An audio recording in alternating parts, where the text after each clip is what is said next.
What's up everyone, it's Jordan, the lazy ass reefer, and I just wanted to make a quick video showing how I heat my aquariums in my house using my wood stove. We all know how expensive the wintertime can be, keeping your house warm and keeping your fish inhabitants, maintaining that temperature, whatever you have it at, can be even more difficult during the wintertime, especially if you're in an older house or in an area where it gets very, very cold. Maintaining that constant temperature can be a challenge and it can be expensive.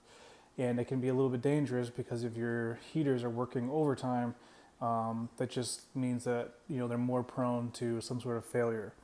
So basically, I use a wood stove during the wintertime, which is easily one of the most cost-efficient ways.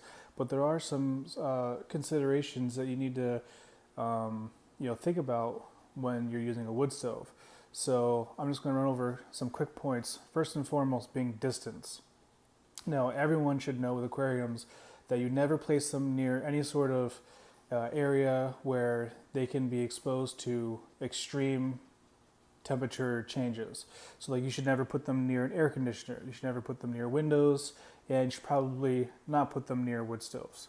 So obviously, this stove right here, right now it's running at about 400. I don't really have it going too hot, but still 400 degrees. That's and that's the surface temperature, so you obviously don't want your aquarium directly next to that. So let me just back up a little bit.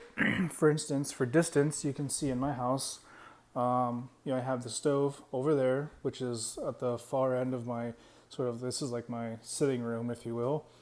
The aquarium's over there, easily like whatever that is, like 25, 30 feet, something like that. So the heat that the reef is getting is like ambient temperature. It's not direct heat. So, and I'll show you what temperatures I'm working with here in a minute. Now, the other thing that's also very important is the air quality. Anyone who's had wood stoves knows that after a while, your clothes can get kind of like a smoky smell. And that's simply just due to the door being opened up to put more wood in, let smoke out. And obviously, if your clothes smell like smoke, or your hair or your body smells like smoke, that's in the air, that can be absorbed by your aquarium. And that can really be detrimental to your fish. It can screw up your pH. It can do all kinds of wacky things to your aquarium. And obviously, we're going for that healthy stability. We don't want to introduce any sort of, carbon monoxide, anything like that to the tank.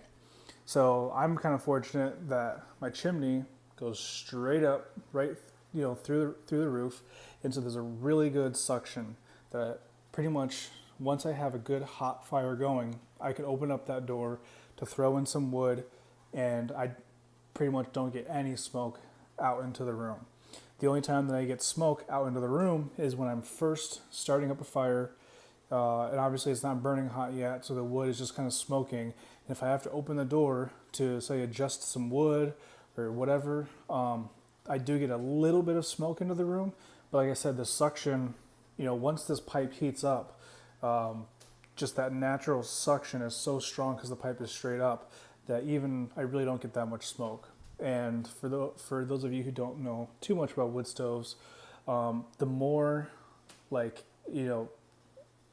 if you have like a 90-degree elbow in your pipe, that reduces that airflow a little bit, so you're more likely to get more smoke coming back out into the room. So with stoves that have pipes that go straight up, the suction is just stronger, so you get less smoke into the room. So anyway, I think I covered that pretty well.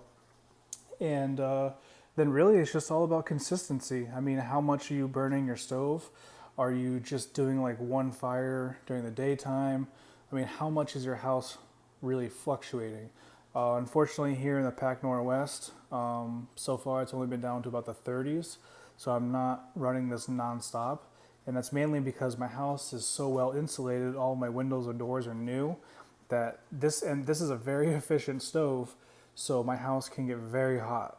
Sometimes at night my house will be about 78, 79 degrees, but that heat lasts for like 6 hours. So, and I do.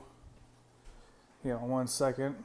Like going into, that's my actual like TV room. I have that box fan which runs nonstop. I have it off now because it's loud, but that's just sucking all that cold air into this room So it's, you know, it's not really like 80 degrees in this room. And then going down that hallway, I have another fan, so the air is like circulating, so it's pretty stable throughout the whole house. And yeah, let's just talk about temperatures real quick. So right now, this is an old aquarium thermometer. I'm sitting at 74.2 degrees. Now that's, you know, like 20 feet away from the stove, with, like I said, with airflow, you know, moving it around. So if I were to move this over there, it'd probably go up a couple degrees. But 74, 75 is pretty much what my house sits at, like, all the time. And then let's go look at the tank. And so the tank is at 76.5. So, and I have no heater on right now, but I do have these glass tops on, which is keeping a lot of the heat in. But that 70, I mean, you can see my tank is actually warmer than my house, and that's with no heater on. So, yeah, I mean, that's all I'm really going to talk about in today's video.